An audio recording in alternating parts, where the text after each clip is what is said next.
All right. So I just got done running a mile at a 9-minute pace. I know that's not much, but I'm pretty weak right now. Basically, it's my opinion that out of everybody that considers themselves some type of athlete on this planet, I'm the baddest one out of all of us. Most athletes that I compete with try to pretend I'm not an athlete just because I'm always so weak and soft. But it's because I've been mastering the mind. And so, I've basically been following whatever I've been following my whole life. Things that nobody else has even thought of. And it's led me to this point. And basically, the way that I felt about it most of my life was that I hated running. And running's my least favorite thing to do on this planet. There's nothing that causes me more pain than running. Like, I just hate to think about nothing but running, because I'm not like able to think about the things that I would think about if I was sitting down when I'm running. I haven't broken that headspace. I don't even know if it's possible. Maybe we'll find out. But the reason that I think that I'm the baddest man alive, and the reason why I feel qualified and ready to be that person right now, is because, again, I did master the mental ability to concentrate and focus on your will. And no matter what the odds are, no matter what the situation is, if it's something worth researching, you'll find your answers. And so I basically applied this to everything that matters in this world other than physical fitness. And I've kind of just my whole life coasted through, being how strong I was as a kid, because I was raised to be a strong kid. Push-ups and sit-ups every day. All that good stuff. And yeah, so my dad, basically a lot of what I believe comes from the experiences of my life. I'm going to tell you a little bit about my dad right now. And this is all factual. Like, he's not the guy that makes anything up. And basically, from elementary school, it was his job. If the teacher wrote your name on the board, he had to beat you up at recess. And he's the smallest kid all the way through high school. Even today, he's the smallest guy in the world. He's 5'11", but he's scrawny as a toothpick. He weighs probably 135 right now, and he's 70 years old. And he was in 7th grade. He won the 7th grader fastest mile in Mesa. And he held it for like 20 years. So he never tried to be a runner. It was just in his energy. The kids he hung out with, they were always running. And nobody pushed harder than my dad did. Go fast forward, he eventually starts wrestling his junior year. Dominates everybody. Has a weird thing at the end of state where he like got in a car accident and stuff. But he always plays super high in state. Basically, only matches he ever lost were in state. And in practice, he would beat up all the people in practice. There was no one on the team that could beat him up, even though there were state placers all over the heavier weight classes. And so, back in his day, what used to happen is the white kids, the black kids, and the Mexican kids would all show up at the train tracks, and you'd send somebody in to go fight. And anytime people brought their person, says, "This is our guy," my dad's the one out there fighting. And he never lost a fight. I mean, sometimes he got jumped and stuff, but he never lost a fight. Goes to college wrestling. Gets beat up by politics a little bit. And so he basically focuses on family and a career over, just because back in the day there was no money or fame to be a fighter. If there was, guaranteed my dad would have owned the UFC if they had it back then. But they didn't really have it. And there was no way to make money off of it. And so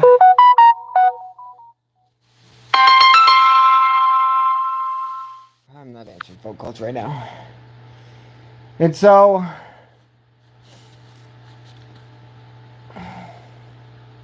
basically, my dad was just a strong dude, and like growing up with him, I worked for his general construction company, and I was never that strong person that I knew my dad was, that my brothers tried to be, but never really made it.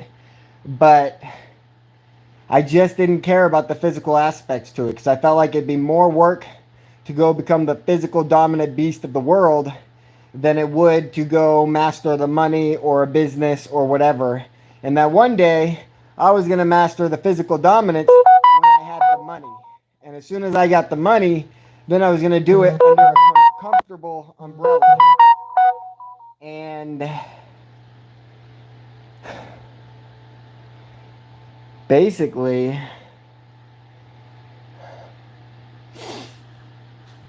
I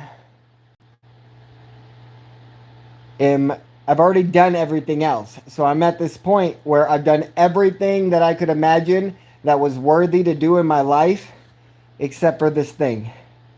And so other than taking care of my girl, I got no justifications to do anything else with this life. I've already done it. There's nothing you can name that I haven't done in the same area but bigger than what you can imagine. And so I'm sitting here left with nothing else to do but fight. And so I'm going to go through this journey where I become a runner and I get the runner's lungs and I get the runner's legs, and I'm not going to get injured. I'm going to be doing my stretching. I like do very, very deep tissue massage on myself, kind of like pliability coming from Tom Brady. I have all those rolling vibrators and everything.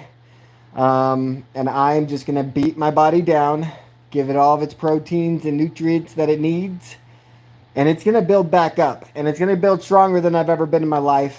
And when it is, I'm going to go in and, I'm picking the biggest fight every fight I get. And I'm already at this AZ Combats. They're going to let me fight. They're going to find me some good fights. And as long as I show up for the next 30 to 60 days, I'll be in fight shape. And I'll be able to beat the average man fighting in the octagon. And then before a big fight, well, even after the first fight, like I want to fight as often as possible. So I'm thinking every two weeks to a month probably. I'm definitely going to be fighting. And so again, the point is that nobody, here's the problem with fighting, okay? If you guys look at the UFC, you look at all this stuff, there's a lot of good fighters. If you watched old school like UFC, Tito Ortiz, Chuck Liddell, there's a lot of wrestlers in there. The wrestlers were always dominating. And it's because all these other athletes were never strong enough in their other disciplines to stop a wrestler. Or they didn't have enough counter discipline for wrestling to do anything. And the wrestlers were just too strong. Because wrestling's the only sport where kids grow up where they're in wrestling practice as a kid for 3 hours, losing 15 to 20 pounds in a practice, just beating themselves down to crap. Wrestlers know how to internalize that pain and just push through it. And I'm not saying all wrestlers can do that, even though they make it through the 3 hours. It doesn't mean they did it with pain, because you can definitely cheat a practice and make it not as hard as it should be. But that's the reason why wrestlers started so strong in the UFC. Then other people started coming in other disciplines where they actually got strong and they beat themselves down in the mat. But here's the thing. You can practice, you can practice, you can practice. You can do this fake sparring stuff where you give them a jab and then they give you a jab, but you guys are never really trying to jab. I've seen a lot of stuff out there where people are practicing, and I've watched a lot of practices, and nobody just wants to be in it to win it. And these people are fighting, they're waiting for their perfect fights, they're trying to get set up for these fights, and it's just I want to be fighting.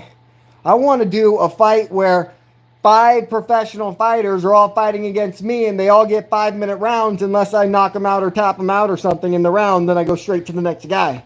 And I fight 5 different people in one night. That's what I'm building up to. I'm going to show everybody in this sport is weak, and that even though wrestlers are kind of strong and they got pretty tough, none of them are as tough as my dad was. I know what real toughness is. There might be some people out in the world that are mentally tough, but nobody's here's the thing. There's a level of toughness that nobody's reaching. And there might be, I think of people where if you're the champion of a CrossFit thing and you can do 80 pull-ups and all this other stuff, right? You may have mastered that discipline, But here's the thing, to be as strong as you are and like the physical dominance of another man, my 40 to 50 pull-ups that I'm going to get to where I can do, like no problem, do a couple one-arm pull-ups, whatever, that's what I'm going to build to. And even if you can do 70, like when we go get in a fight, like because I have every other muscle for fighting and I have the physical or mental dominance over you as well, it's just not the same thing. You ain't ready for a fight. And so there's all these people that are great at one aspect of something, but nobody's just got a mastery of everything. Even if they're not the best at everything, just a mastery. And so that's what I'm bringing to the table. I have the experience, I have the knowledge to basically master anything I touch. And I've literally pushed away from like physical sports my entire life. Like I did it. I wrestled for 10 years, but I never tried to be the best at it. I never put more than what they asked me for. And I just wanted to go compete and have fun and grow up around people. But I didn't care to be the best back then. And so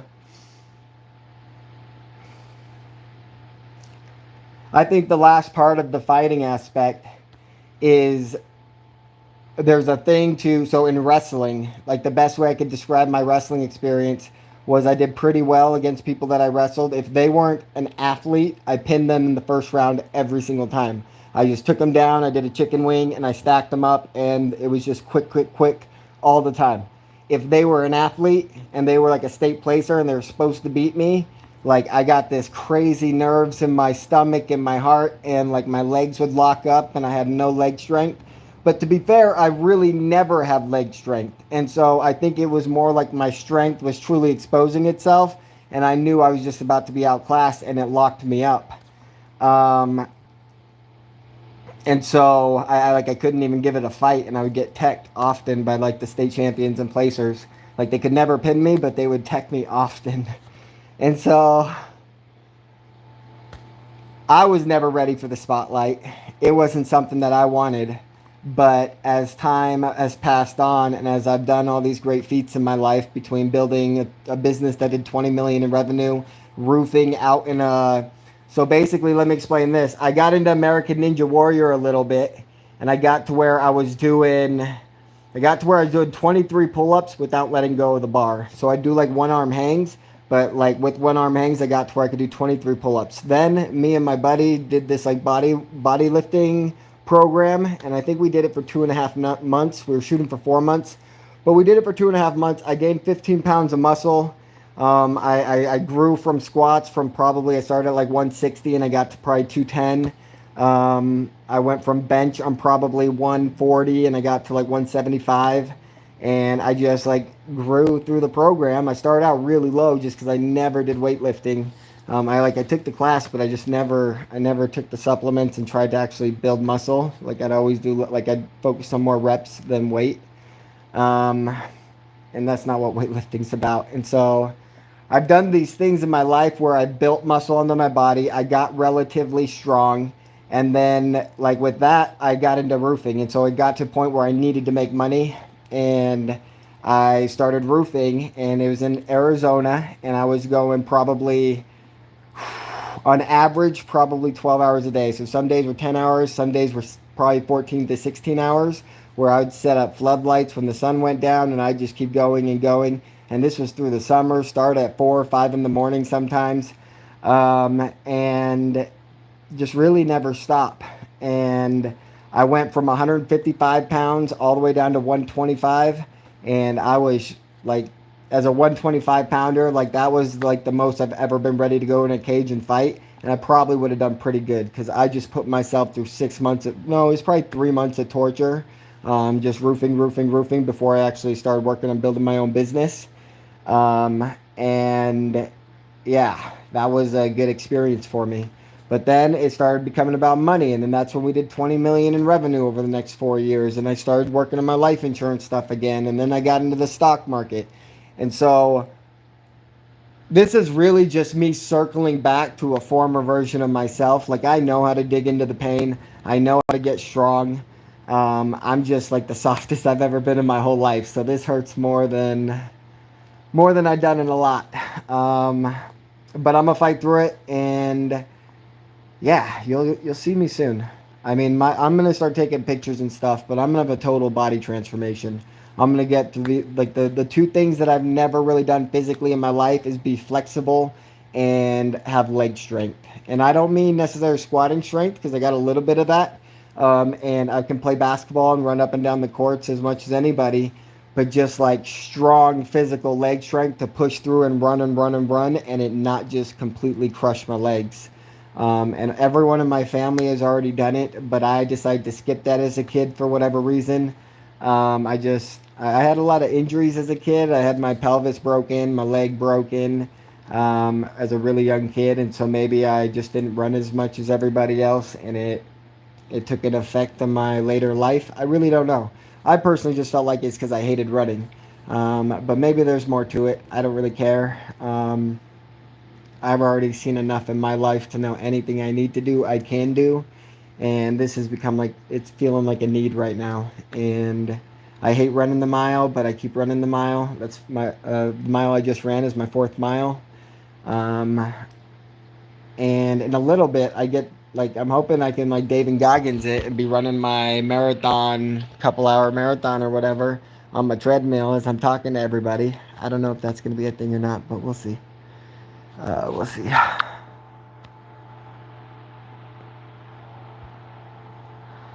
Knox 2K. I'm gonna let these guys like kind of help me through my training, and let them get me my first fight, and just tell them I want the biggest fight imaginable. And maybe even fight one of their fighters in their gym before they really give me a real fight, and we do like this little local Arizona fight thing where I just fight their best fighter or something. Um, like we'll see what happens, but yeah, I'm gonna start with that, and then if they can't get me more and more fights, and they just can't keep me busy because they're like, whether it's, I mean, if I'm not ready for it, I'm not ready for it. But if I'm winning and I'm showing that I'm the hardest worker in the gym, like I expect them to just get me fights. I was trying to do a boxing thing, so I almost went and I went to this job interview to be a front desk of a boxing gym, and like I was just gonna go in there and be like, yeah, I'll show up for 20. Like it said, it came with the free membership, so I was thinking I'd just go there, get my membership, and like during the membership, like I'll have enough money to take home, and then also like do free boxing and just totally dive into it. But it was a female like aerobics boxing class or gym, and so it wasn't the right place. But he referred me. He says, if you're serious about fighting, this is the place right here. Like, it's the only place in Arizona to get started in fighting.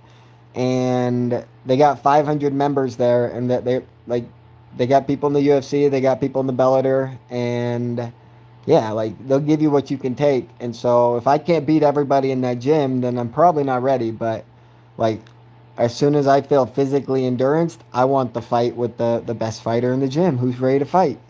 Like that's what I'm looking for. That's what I'm looking for here.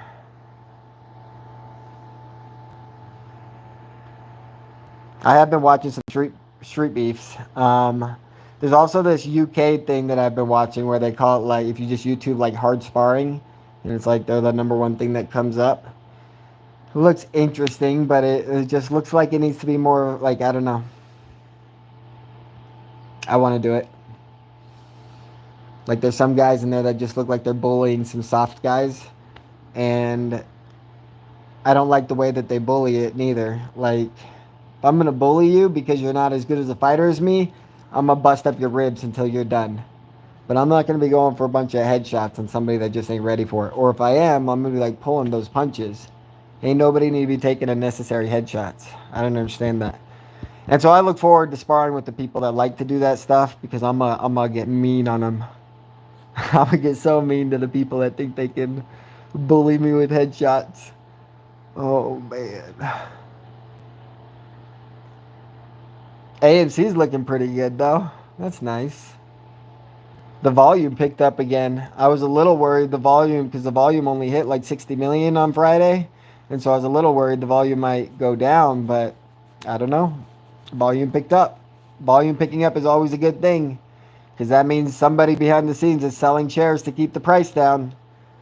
That's what it always means 100% of the time. Whether the price goes up or down, high volume in AMC always means they are selling shares behind the scene to keep the price down. And when they got to do that, that means the price is going to go up later. That's what it means. Every time.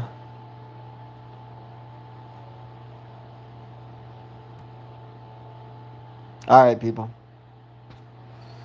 I'll run another mile here in a little bit.